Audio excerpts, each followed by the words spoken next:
Hello, good morning. Hey, good morning, guys. My name is Captain Devin. Good morning, I'm Captain Davis, and we run Ocelot together. Welcome aboard. Want to give them a quick little tour of the exterior? Yeah, let's walk around the exterior here. Might put my sunglasses down a little bit, if that's okay. We are on the aft deck here. We do majority of our, if not all of our meals out here, where we serve breakfast, lunch, and dinner. We also do appetizers and dessert on board. So pretty much a 5-course day for Devin and I to share in preparation and making and everything. We also lounge around here and play card games late into the evening if that's the guest's fancy. A lot of different activities and storytelling occur here on the aft deck for sure. Got our dinghy davits here, what is it, a 12-foot with a 50 outboard. We're able to do water sports with our dinghy as well. Kneeboarding, skiing, tubing, a couple paddle boards, a couple floating mats. Some fishing. Some fishing as well, yes. We just increased our tackle recently also, so I'm sure we'll have to do that next week as well based on how bad of fishers we are. But usually we have some pretty good fishermen in at some point, and they show us a thing or two. We're happy to learn things from guests as well. There's always something you can learn on a boat. Got a Magma Grill set off the back here as well. Do a little bit of grilling sometimes. Drink cooler always stocked with whatever is your fancy as well. We try to keep that ice down throughout the charter. Ice is gold out here for sure. If we want to walk forward here, we're coming up the port side. Coming up from the aft deck, you've got entry up to the fly bridge on this port side. There's also entry to the fly bridge if you walk all the way around the starboard there. We can go ahead and take a look at that too if you'd like.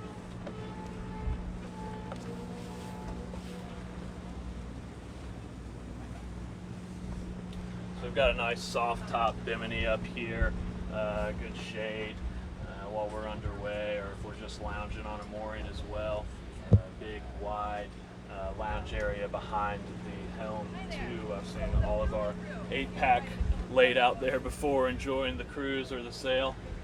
Devin and I both love to actually sail while we're underway, so any chance that it's blowing over 15, we're going to put at least the jib up, hopefully the main, and cut those engines and really just enjoy the wind and the sail.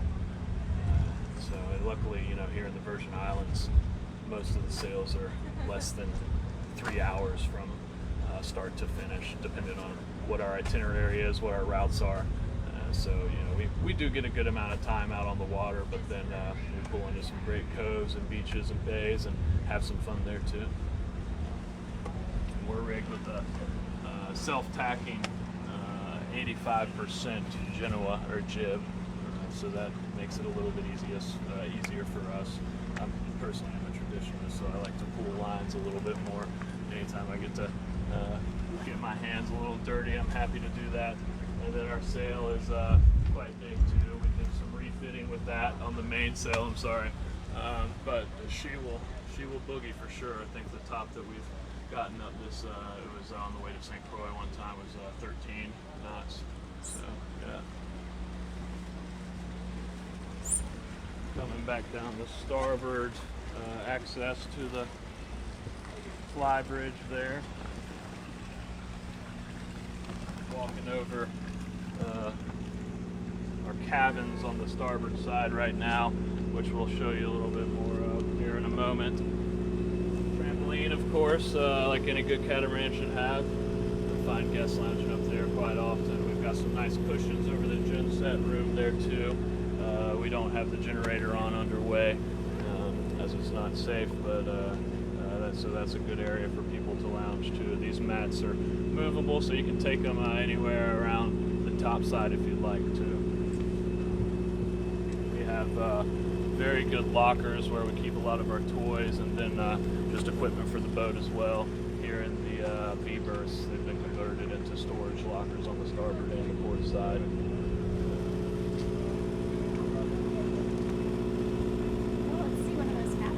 Yeah, let's go on in. Hope it's not too bright out here for y'all.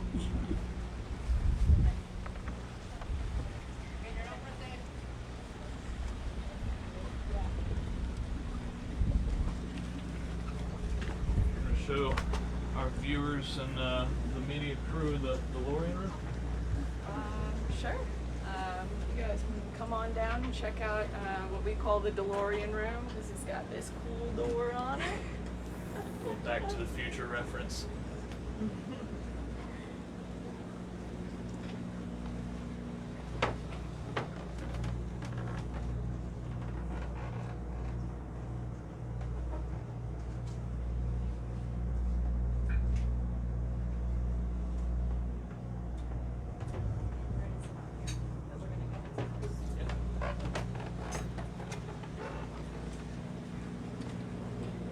Alrighty. And normally what we'll have set up out here for the guests is we have a water station right here. We use reusable, each guest gets a reusable cup like this with a straw, and we put their name on it so they use it throughout the week. So we really try and reduce any plastic waste that we would have on board. So yeah, we've got our water station over here, and then we've always got a ship's bar out here. We typically do a cocktail of the day, or if guests like, we have a lot of margarita drinkers on board. So I will always make some margaritas for guests, but if anybody wants a vodka soda or rum and coke or something simple, this is always available for the guests to make their own drinks. Come on inside. And this is our salon and galley. We're kind of going with the Thanksgiving theme, keeping it warm. I think a lot of boats right now are kind of sticking with the tropical vibes, but we don't get to spend a lot of holidays down here with our loved ones, or even get to celebrate because we're on charter. So when we get the opportunity to kind of decorate and celebrate it in the smallest of ways, we try to.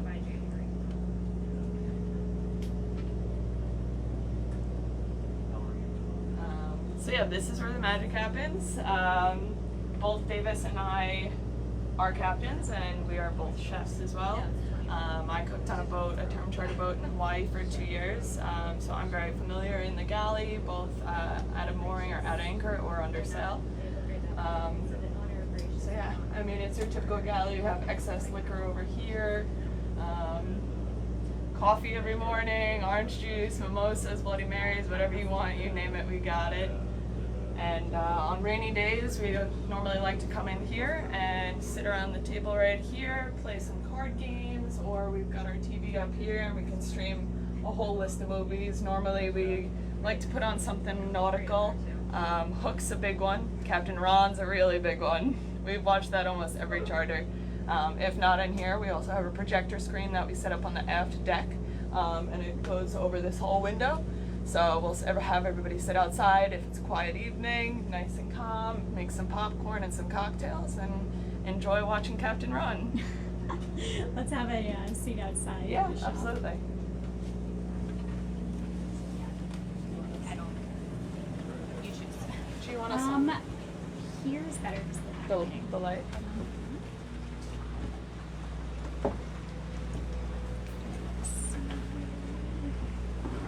So we have a great question from Lisa, and that is, having crude charters in the USVI is new-ish. Do you find that guests are very satisfied with a 7-day charter? And what are the favorite things that guests are experiencing in USVI only charters? I'll let you take that. So I didn't touch on St. Croix and stuff. Yeah. Yeah. I would say that 7-day charters is a real good number. It's enough days where we can circumnavigate St. Thomas and St. John, see all these cool, secluded little bays. And the fact that the BVI is closed right now, it's kind of forced us to explore our own backyard. And there being so many boats that go to the same mooring fields over in St. John, it's made us kind of reach out and find these small hidden bays, especially around the west side of St. Thomas, that nobody ever goes to. You could pull up at noon one day, spend the entire afternoon snorkeling the reef, going to the beach, picnic lunch on the beach, and wake up in the morning and not a single boat has been there. So it's really nice to find those little secluded bays. And I would say the other thing about the USVI that we both love is going over to St. Croix. Not very many boats down here do. I don't know why, but I'd say out of maybe 100 term charter catamarans that are based out of St. Thomas, maybe 6, 7, 8 of us actually do the sail over to St. Croix. We both love it. We both love sailing. I think it's a great opportunity for guests to see what it's actually like to sail. Nice 5-hour sail over, no engines, and they get the opportunity to kind of lose sight of land for a bit, so that's a little bit of adventure in there. And then also, I mean, St. Croix has so much to offer. A couple different activities that we do with the guests over there is we'll do snorkeling at Buck Island, which is some of the best snorkeling in the U.S. Virgin Islands by far. Beautiful reefs and coral heads 15 feet high. They've done a great job of preserving and conserving that area down there. So we really like to showcase that to guests as well as support that ongoing process of oceanological restoration and whatnot. So. And then, I mean, if we're doing Buck Island, we normally do a picnic lunch on the beach after the guests get back. This is actually our whole beach setup right here. So we've got tent, tables, chairs, blankets. We've got hammocks for guests, palm trees. And we've got a bunch of different beach games: bocce ball, bucket ball, football, volleyball, you name it. So I like to make it a nice afternoon. And then we'll normally head over to Christiansted, go out to dinner somewhere in Christiansted for the evening, find a nice restaurant, some live music. And then the following day, the second day, is my personal favorite. We do the Jeep tour day. So we rent 2 Jeeps. Myself and Davis will drive. So whoever is in the car, mom, dad, aunts, uncles, couples, whoever they are, will bring a cooler and a packed lunch. We'll go feed the pigs at the Domino Club beer. We'll go up to Point Udall, go to the rainforest, and then have a picnic lunch somewhere, and then normally end the day at Cane Bay for some live music in the sunset. Yeah. And then third day is normally we head on down to Frederiksted and snorkel the pier, which is, I mean, one of the most diverse marine life that I've ever seen in one location. Or you being a dive master, if we have divers aboard, they're able to scuba dive down there also. A lot of people just go down to St. Croix to scuba dive. But to paraphrase, really, with Devin's experience as a charter captain and my experience as a charter captain, us having worked separately together last season, we both really did a good job of exploring the area and now coming together and giving the guests multiple options and opportunities to see lots of different things on the different islands. So those 7 days are really jam-packed with diverse opportunities. So I think I think we need to hear about food. Yes. Yeah. So what types of cuisines do you guys like to cook and present on this beautiful table? Yeah, definitely. So we first chartered together. I came aboard to chef here on Ocelot a couple times last season, and my personal cuisine stems from my roots, which is Cajun and Southern. So my dishes tend to be a little bit more savory and hearty and heavy. My favorite dish to cook on board is seafood gumbo. It's my grandmother's recipe, so it's got that story behind it that I love to inform guests about. It's just one of those stick to your rib kind of meals that is very filling and warming and welcoming after a long day on the water or in the water. It kind of brings you back to life. And then Devin's culinary interests are a little bit different, which provides a great wide array of options for the guests as well. Yeah, I tend to stick more towards, I'm really big into seafood, so I love fresh seafood. Any, shellfish, regular fish, any way you put it. My go-to is definitely fish, vegetables, very colorful, very light, lots of different flavors, anything from like an Asian fusion to a little bit more of a Latin dish. My favorite breakfast to make would be shakshuka, which is a Moroccan dish with lots of tomatoes and onions and peppers and a lot of different flavors that come out. And again, lots of color, tends to be on the lighter side, but Poke bowls. oh, the poke bowls, I love poke bowls too. Yeah, if we're lucky enough to catch a fresh one on the way to St. Croix or somewhere else, we definitely pivot the day and adjust the menus accordingly so that we can throw that fish that we just pulled out of the water right into the meals. Or even find a local fisherman over in St. Croix and, you know, here's 20 bucks, can we have a couple fillets? You know, the fish just got pulled out of the water 10 minutes ago or an hour ago, so definitely try and find the freshest, most local options. Do you guys have a particular charter group that you prefer? I love the adventurous. We love to be active. If we got the relaxing type as well, we need that ourselves. You know, people that are interested in being on the water and then the idea of sailing also. I love to teach about sailing. That's why I got into this industry, was to sail and to share the glory of that form of travel and sport. Being able to entertain in the process is just a bonus, you know. And so anybody that asks a lot of questions about the boat, you know, people think that they are off-putting when they do that, or they always apologize. Sorry, I have so many questions. I'm like, the more the merrier. You know, I love to talk about the boat. I love to talk about myself. So if they're asking things about that, then you know, that's fine also. So.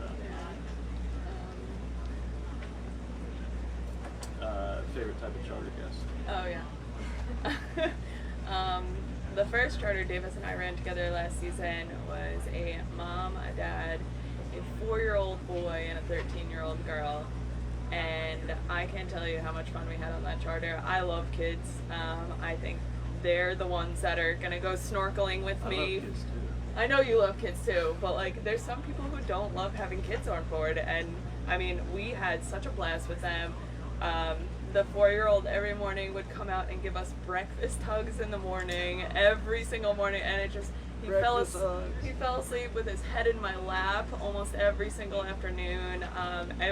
And then the 13-year-old was going through that weird phase with her mom. So it was a stark dichotomy, you know, as having to deal with a 4-year-old that wants to, you know, go pirate treasure hunting, and then the 13-year-old that just wants to stay on her phone the entire time. But we were able to keep everybody engaged and having fun, I think. Yeah, I mean, we each made separate connections with the entire family. It was phenomenal. So, I mean, I love the adventures too. I love cliff jumping and diving and hiking, but totally open and love having families aboard. I think, as I said, I think messing around with little kids, taking them snorkeling, hiking, tubing, water skiing, that's, to see the joy in their eyes is really heartwarming. Makes it all worth it. So we have another broker question. Are you planning on doing the BVI when that becomes available? I know that that's still in process for many boats, or are you planning on staying USVI this season? No, I mean, if BVI opens, we're pushing to get over there. I've personally been sailing the BVI for 25 years, and that's what brought me down here. So I would love to get over on that stomping ground per se again. We're also going to be heading over to the Spanish versions ourselves and doing some reconnaissance, if you will, over there, because as long as we've been told, as long as it's a 6-pack or under, and you are on what the Puerto Rican government route that they've pre-approved, you can go over there without having to go to Puerto Rican mainland to check in and then come back. So we're excited to potentially be adding the Spanish Virgin Islands to our itineraries as well. We're just about out of time. Thank you guys so much. Thank you guys you. were wonderful. Thank you. We appreciate you guys here. coming. Yeah.